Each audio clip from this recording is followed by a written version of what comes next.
3 righe di legge. Non ne sono servite di più alla Giunta veneta per opporsi alla norma del decreto del Fare che, riguardo ai campeggi, equipara roulotte e case mobili ai rustici, quindi alle case fisse.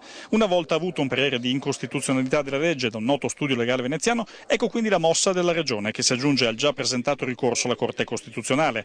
Se il governo non mantenesse la promessa di una marcia indietro, ecco che il Veneto si attrezzerebbe per salvaguardare un settore trainante dell'economia, legato a 13.000 addetti e 20 milioni di turisti l'anno. Ma noi vogliamo la nostra norma sui campeggi che è chiara, niente norme urbanistiche generali su case mobili e roulotte, per cui abbiamo fatto una legge di 3 righe che dice qui comandiamo noi e si fa così. Perché obbligati ad una legge allora?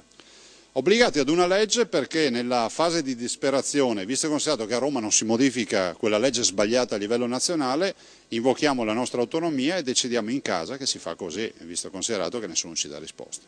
Altro tipo di risposte, quelle attese entro la metà di settembre. Le dovranno dare tecnici forestali, faunisti e operatori ambientali, chiamati al tavolo tecnico di una commissione che dovrà stabilire come contenere la mandria di cervi in Cansiglio. Un tema che aveva portato ad un confronto serrato con il presidente Zaia, fermo sostenitore del fatto che la foresta del Cansiglio non dovrà mai essere aperta ai cacciatori. I danni dei cervi sono evidenti e sono devastanti soprattutto in questa fase a carico della foresta del Cansiglio e a carico anche di molte aziende agricole.